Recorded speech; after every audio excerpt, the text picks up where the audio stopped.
अस्सलामु अलैकुम वरहमतुल्लाहि वबरकातुहू। सूरह हदीद की आयत नंबर 3 देखेंगे आज।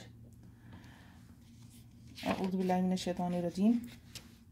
हुवल अव्वलु, वही अव्वल है, वल आखिरु, और वही आखिर है, वल ज़ाहिरु, और वही ज़ाहिर है, वल बातिनु, और वही बातिन है, वहुवा बिकुल्लि शैइन अलीम, और वो हर चीज़ को अलीम जानने वाला है। ये कुरान की वो आयत हैं, वो खूबसूरत आयत हैं जिनको जितनी समझने की कोशिश की जाए इंसान इन आयत के अल्फाज के अंदर क्या मायने उनको पा नहीं सकता। बहरहाल हदीस के हवाले से हम जितना इनको देख सकते हैं देखें।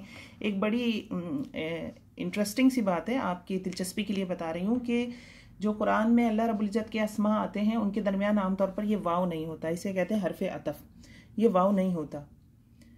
जो अल्फाज आते हैं सूरह हशर की आखिरी आयत में भी अगर हम देखें तो एक नाम के बाद दूसरा, दूसरे के बाद तीसरा, और करके नहीं आते। तो मुफस्सिरीन कराम इसकी यही तशरीह तफसीर बयान फरमाते हैं कि अल्लाह की तमाम सिफ़ात उसकी ज़ात में बैक वक्त मौजूद हैं, कामिल मौजूद है और बैक वक्त मौजूद है। वो एट द मीन वाइल बसीर भी है, समी भी है, रहीम भी है, रहमान भी है, सारी सिफ़ात उसमें मौजूद है।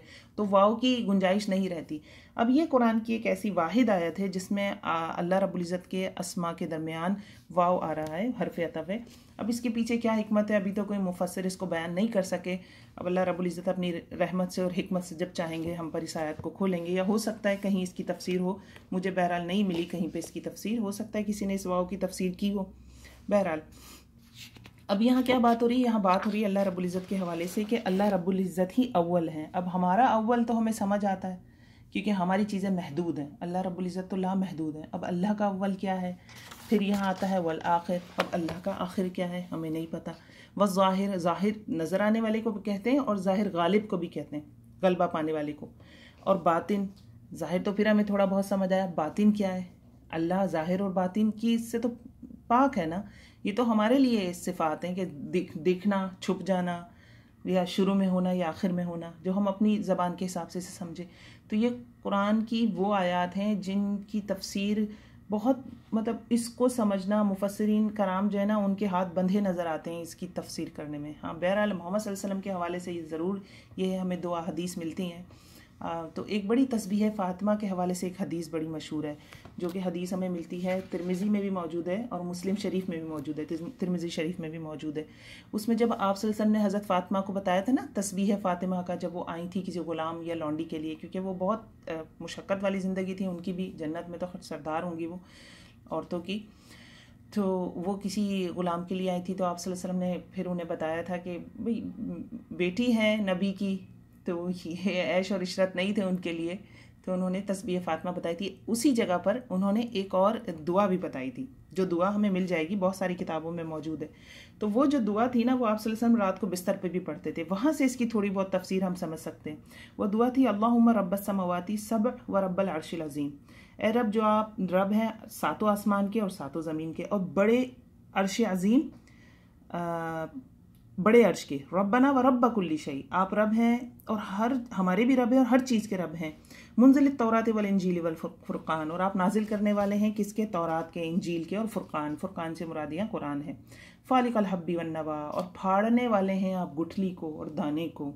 वो और इसके बाद क्या था, आऊज़ु बिका मिन शर्रि कुल्लि शैइन अंता आखिज़ुम बिनासियती, मैं पनाह मांगती हूँ आपसे हर उस चीज़ के शर से जिसको आपने पेशानी से पकड़ा हुआ है, माथे से पकड़ा हुआ है। हर चीज़ अल्लाह रब्बुल इज़्ज़त की ज़ेर कुदरत है, हमें पता ही है। अल्लाहुम्मा अंतल अव्वलु फलैसा क़ब्लका शै, यहाँ से अब हमें तफसीर मिलती है कि अल्लाह आप क्या हैं। अल्लाहुम्मा अंतल अव्वल, आप अव्वल हैं, फलैसा क़ब्लका शै, आपसे पहले कोई चीज़ नहीं। व अंतल अव्वलु, अल्लाहुम्मा अंतल अव्वलु फलैसा क़ब्लका शै व अंतल आखिरु फलैसा बअदका शै, और आप आखिर हैं और आपके बाद कोई चीज़ नहीं। व अंतल ज़ाहिरु फलैसा फ़ौक़का शै, और आप ज़ाहिर हैं यानी गालिब हैं। फलैसा फ़ौक़का शै, आपके ऊपर कुछ नहीं। व अंतल बातिनु फलैसा दूनका शै, और आप बातिन हैं और आपके अलावा कुछ नहीं। आलिमुल ग़ैबि व शहादति यक़दी अन्न दैना व अग़निना मिनल फ़क़्र, आप जानने वाले हैं गैब को और शहादत को, हमसे कर्ज़ को दूर कर दें और फ़क़्र को दूर कर दें। ये दुआ है, तर्जुमा है, ये दुआ मिल जाएगी आपको मसनून दुआओं में। तो ये ऐसी दुआ है जिसमें हमें थोड़ा बहुत कुछ हम अंदाज़ा कर सकते हैं क्या है। इसके अलावा एक और हदीस भी मौजूद है इस आयत की तफसीर के हवाले से, अबू हुरैरा से मरवी है, वो भी मुस्लिम शरीफ और तिरमिज़ी शरीफ में। اس میں کیا ہے آپ صلی اللہ علیہ وسلم نے اپنی جو آپ صلی اللہ علیہ وسلم کا کچھ احادیث میں ہمیں طرز ملتا ہے نا کہ آپ صلی اللہ علیہ وسلم قسم کھا کے بھی بات کرتے تھے کہ خدا کی قسم جس کے ہاتھ میں میری جان ہے.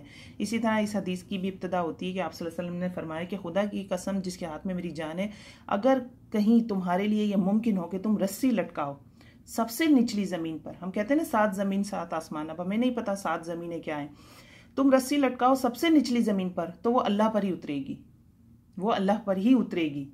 تو حضرت ابو ہریرہ نے فرمایا پھر جب یہ بات بیان کی تو آپ صلی اللہ علیہ وسلم نے یہ سورہ حدید کی آیت نمبر 3 تلاوت فرمائی. تو اب اس حدیث کو بھی ہم بظاہر نہیں سمجھ سکتے، تو یہ والی جو آیت ہے نا انت الاول ظاہر اور باطن اور آخر، یہ 4 صفات جو ہیں اللہ رب العزت کی، یہ ہم اس کو اس طرح سے نہیں سمجھ سکتے. یہ بہت قرآن کا ایسا نازک مقام ہے کہ انسان کے ہاتھ پیر بند جاتے ہیں کہ وہ اس کو کیسے ایکسپلین کرے. تو یہ 2 احادیث موجود ہیں اس کی تفسیر کے حوالے سے جو میں نے آپ سے ڈسکس کی. وَهُوَ بِكُلِّ شَيْءٍ علیم. اب یہ والا جو حصہ آیت کا وَهُوَ اور وہ بِكُلِّ شَيْءٍ ہر چیز کے ساتھ علم رکھنے والا ہے، علیم جاننے والا ہے. علم ابھی ہم پیچھے پڑھ کر آئے معرفت کے حوالے سے پچھلی آیت کی تفسیر میں کہ جو علم کی انتہا ہے وہ معرفت، کس کی معرفت؟ اللہ کی معرفت ہے. تو علم کا نہ ہونا یہ تو اللہ رب العزت کے لیے آ گیا، اور وہ بکلی شائن کا لفظ وہی آ گیا وہ جو ہم نے پچھلی آیت میں دیکھا تھا کہ بکلی شائن، اس میں کیا بات ہو رہی تھی؟ قدرت کی بات ہو رہی تھی. اس میں کیا تھا؟ اس میں یہ تھا لہو ملک السماوات والارض یحیی و یمیت وہو بکل شیء وہو علی کل شیء قدیر. کل شیء کا آ گیا، یہاں پہ بھی وہی لفظ آ گیا بکل شیء. تو یہاں جب ہم کل کی بات کر دیتے ہیں تو ہم سارا اختیار اللہ کو سونپ دیتے ہیں، کیونکہ ہم اس کو ویسے نہیں سمجھ سکتے جیسے ہمیں سمجھ، جیسے کہ ہے اس میں معنی، تو ہمیں کل کا لفظ استعمال کر کے سب، یہاں پہ بھی وہی بات ہے وہو بکل شیء علیم، ہر چیز کو جاننے والا ہے. ہم جس جگہ میں آج بیٹھی ہوں، جس جگہ آپ بیٹھے ہیں سن رہے ہیں سارا کچھ، تو آپ نہیں بتا سکتے کل اس وقت آپ کہاں تھے، یا جس جگہ جس زمین کی جس سطح کو ہمارے پیر ٹچ کر رہے ہیں ہم اس کے نیچے نہیں بتا سکتے کہ اس کے نیچے 1 میٹر کیا ہے، 2 میٹر نیچے کیا ہے. ایک چھوٹی سی مثال ہے، یہاں تو بہت بڑی بات ہو رہی ہے. اسی طرح ہم اپنے جسم کے اندر ہونے والی ٹوٹ پھوٹ کو نہیں بتا سکتے، ایون کبھی کبھی اپنے دماغ کی باتوں کو بھی نہیں بتا سکتے. سوچ کچھ رہا ہوتا ہے دماغ اور ہمیں تصویر کچھ اور نظر آ رہی ہوتی، پھر جب ہم اور گہرائی سے سوچتے ہیں تو ہمیں پتہ چلتا ہے نہیں میں تو شاید یہ چیز کرنا چاہتی ہوں. ہم کبھی موڈ کو نہیں سمجھ پاتے، کبھی اپنے مزاج کو نہیں سمجھ پاتے، تو ہمارے اوپر اختیار نہیں، ہمارا علم تو اتنا محدود ہے. تو یہاں پہ اللہ رب العزت کے لیے کیا آیا؟ وَهُوَ بِكُلِّ شَيْءٍ عَلِيمٌ، وہ ہر چیز کو جاننے والا ہے. تو اس علم کیا ہے؟ انسان کی زینت ہے. جتنا علم بڑھے گا انسان کے درجات بڑھیں گے اتنے. جہالت کیا ہے؟ ایک عیب ہے. لا علمی کیا ہے؟ عیب ہے. بے علم ہونا عیب ہے. اس عیب کو ہمیں دور کرنا چاہیے. اور دنیا کا علم بھی اور آخرت کا علم بھی، دونوں علم اللہ کی معرفت دیتا ہے. دنیا کی سب سے بڑی نعمت کیا ہے؟ کہ آپ اللہ سے پہچان لیں اور آپ کا اللہ سے تعلق بن جائے. جس کا تعلق اللہ سے بن جائے اس کے لیے ہر رات شب قدر ہوتی ہے. وہ 2 نفل بھی پڑھتا ہے رات کو اٹھ کے تو وہ بھی اس کے لیے شب قدر جیسا ثواب کھینچ کر لے آتے ہیں، کیونکہ اس کے جو 2 نفل ہوتے ہیں وہ ہزاروں نفل پہ بھاری ہوتے ہیں. اور اللہ سے تعلق کے بغیر ہم امام کعبہ کے پیچھے کھڑے ہو کے بھی فرض نماز بھی ادا کر لیں تو کیا اس میں طاقت ہوگی؟ ان سجدوں میں کیا طاقت ہوگی جب ہمارا تار ہی نہیں جڑا اللہ سے، ہماری کوئی کنیکشن ہی نہیں بنی اللہ سے.